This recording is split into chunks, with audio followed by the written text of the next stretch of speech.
Carey McMahon, welcome to the Motorsport channel. Thanks, Andy.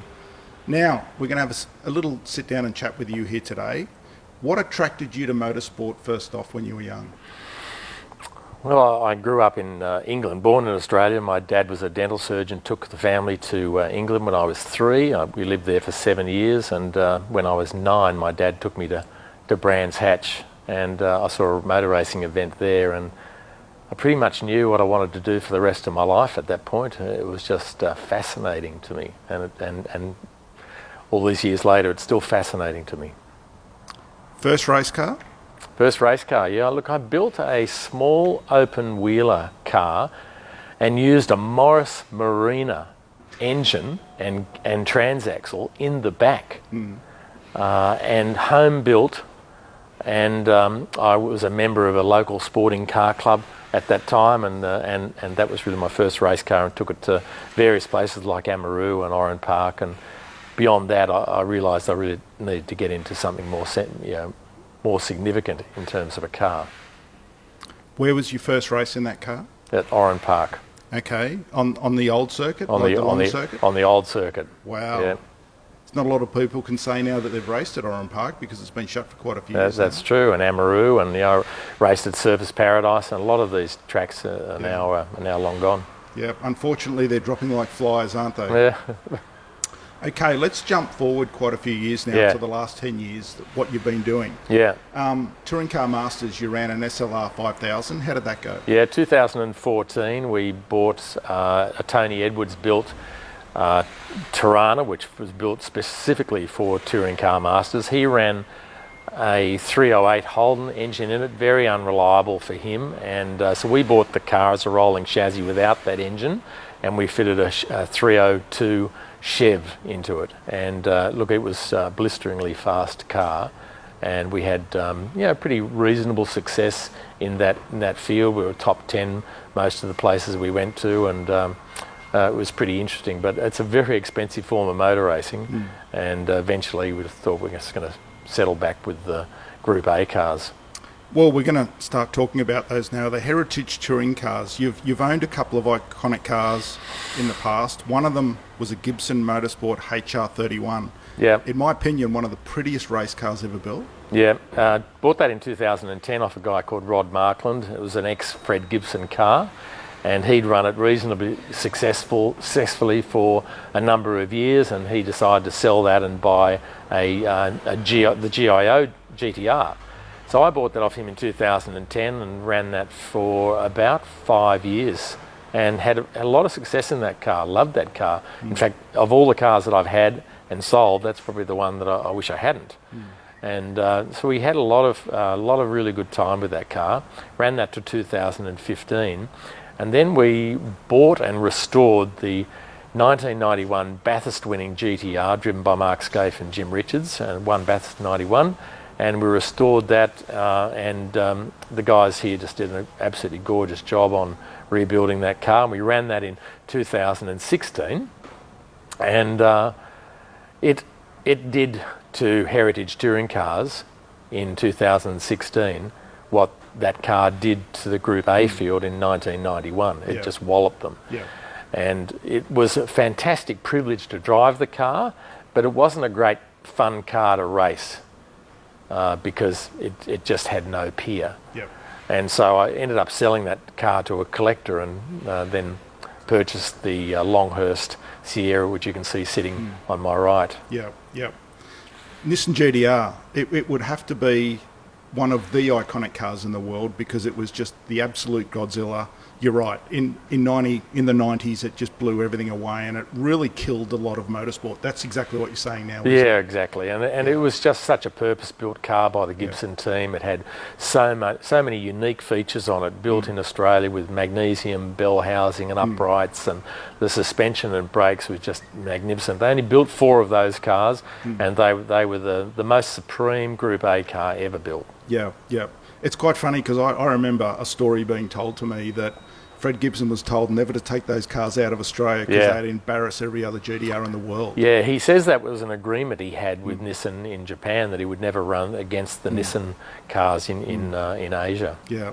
that's good for Australian motorsport, that an Australian team can build a car better than the factory. Yeah, absolutely. Yeah. And look, I had some trepidation about driving that car because we'd spent so much money on it, and it was driven by such iconic characters in Scaife and Richards, and I really had some trepidation about driving. I was excited, but I had a level of trepidation. But we took it down to Winton for the first hit out, and by the time I got to the second corner, I was in love. I mean, this thing was just pulling through corners like, because of front wheel drive as well as rear wheel drive, all wheel drive, pulling you through a corner was just an incredible experience for somebody who's only ever driven rear wheel drive cars in the past. You can certainly appreciate why it won everything. Yeah, exactly. It wasn't you're effectively taking a slingshot to a gunfight. Yeah, exactly. And, you know, you can understand why they won so much. Yeah, exactly. Great car though. Now let's talk about the car that's behind us now, the Benson and Hedges Longhurst Sierra. You've had it for a while. It's been very, very well maintained. It's very original. There's not much different to how it is now to how it ran in the day. That's a testament to the people that you've got working for you that understand these cars and were around these cars in that era and understand things. Just recently at Phillip Island at the historic meeting, it broke the old lap record for a Group A car. Yeah. That's a testament to how these cars are maintained in your workshop. Yeah, look, it's contributed by a number of factors. We initially bought such an incredible car off the Bowden family. They had it in their collection for 23 years. The car only ever did 11 race meetings in the day and then went into a collection. So, as you said, the car really had no major restoration work done to it other than a mechanical restoration. And then we started driving the car in 2016. It won a lot of things, and it finished second in 2017. About 17 out of 20 races I finished second to the GIO GTR of Tony Orford. But that was probably the most incredible year of motor racing for me because I loved it. And I was driving the ring off this car to try and keep up with the GTR, and it was fantastic motor racing. And he and I never ever once swapped paint. And yeah, we've maintained the car. We have Nigel Bolling working with us, who was originally involved in the Colin Bond Caltex cars back in the period. His knowledge is just extensive. He's a brilliant engineer. And we've got Rod Starr, who really runs this workshop. He's a fantastic fabricator, panel beater and mechanic. And so we've got the two guys who are working on these cars all the time, making sure that the preparation is perfect. So at the weekend before last, I had a young guy, Jimmy Vernon, who's just one of the up-and-coming drivers in Australia at the moment. He's a young guy that I'm trying to assist. He drove the car for me because I was driving the Pantera. Didn't want to drive both the cars at the one meeting.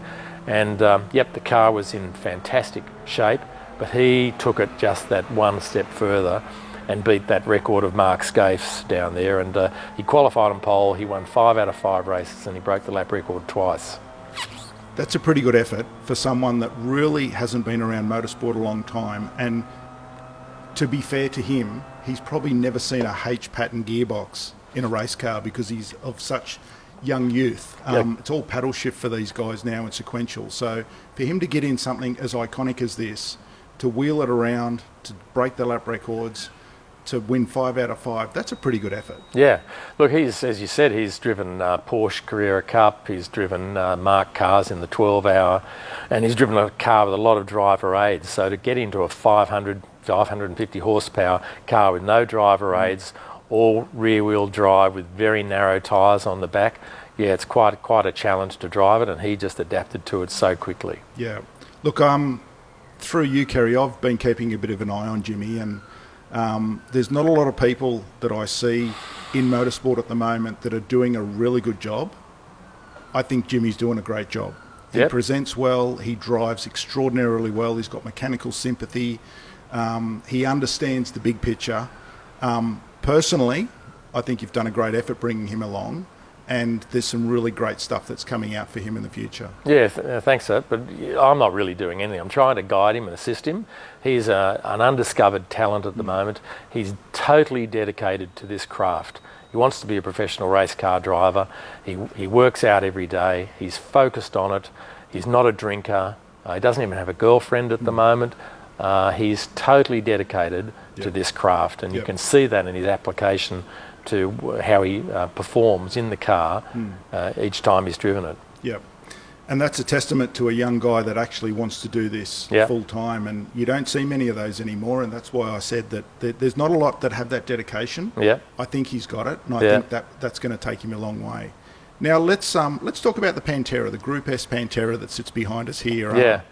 Ran on the weekend for the first time. Yep. Put together in-house by Rod, your master mechanic, and Nigel Bowling. Yeah. It is an absolute work of art, this car. Yeah. You'd have to be pretty proud how it's turned out. Oh, you love it. And this is part of the reason we love what we're doing is not just the driving, it's also the engineering and the development of these cars. And to be able to present a car in a condition like that, and we were really proud of it, and we're proud of our own workmanship. So the car is just absolutely gorgeous. It's caused a few concerns by some of the fellow competitors who think that it's going to come out and wallop them. Well, what happened on the weekend was it was the very first time we've really driven the car in anger, and the car really needs a lot of sorting. It will be a very fast front-running Group S car when we've got it sorted, but we just didn't have that time in advance of Phillip Island to get it sorted. So the suspension's not sorted, the brakes are really not sorted. But what we found is the car is enormously fast straight out of the box. It's got an incredible engine in it, built by Synergy Motorsport down in Melbourne, and so the thing was quick in a straight line, and we, as I said, need to do some work on the braking and the suspension. But we qualified fourth. We got a couple of seconds during the weekend, and we got pretty close to the lap record. So we're pretty excited about the potential of that car. Well, the thing is, it ran at the front from literally out the box. Yeah. And that's a testament to the build, to the preparation, and obviously you having a bit of a steer. Look, like any race car, if you think you're going to get it right on the first time, you're dreaming, because it never happens. It very rarely happens. Yeah, you got a little bit of work to do.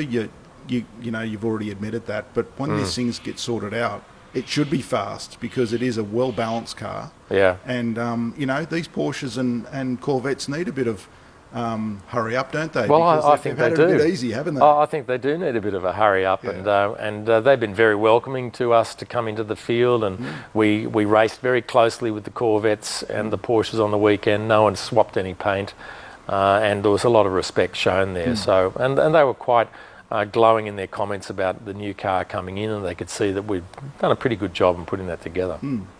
Well, me personally, I like to see variety in motorsport, and that's one thing Group S does do. It brings a lot of marques that have different characteristics.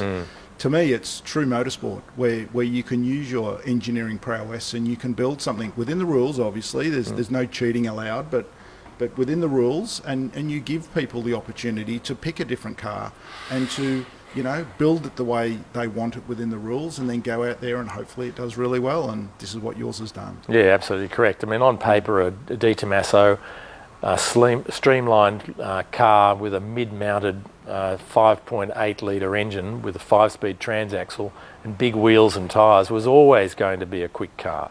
So we've built it within the rules, and it's come out of the box and it's pretty quick to start with. Yeah, very well job done on that. It's a nice piece of work, and I'd be proud to own that in my collection any day. So well done. Yeah, thanks, Andy. Have you got any plans to take any of your cars overseas? Yep. In fact, we're taking the Sierra to Europe in June and July through to September. So the car will leave here around late April, early May, and we'll be racing at Brands Hatch late June, then Alton Park mid-July, Silverstone late July, and then the car will stay there until September, and we're racing in the Spa Classic in Belgium. Wow, that's all I'll say is wow. That's every boy's dream, to be honest, isn't it? So that's something I've always wanted to do. As I said, when we started this conversation, my dad first took me to Brands Hatch. It's the first track that I ever saw, and to go back there and have the opportunity of racing there will be really special. Yeah. Well, even going to Spa, there's not a lot of people can say they've been there. Silverstone, Alton Park, they're 4 incredible tracks. Yeah. I'm sure once this goes to air, you're probably going to get a few phone calls, Carey, people offering their services to be pit crew for the weekend. Yes.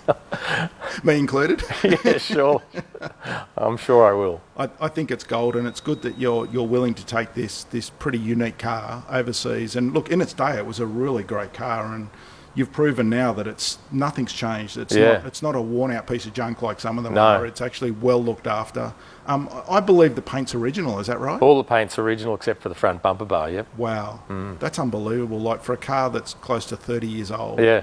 Actually, it's a bit over 30 now, isn't it? Yeah. Yeah, well, built in September 1990, so Wow. yeah. There you go. Like Yeah. it's you look after them and this is what happens, isn't it? Yeah. Great. Well, thanks for chatting to us, Kerry. Yeah, thanks so much, Andy. Thank you.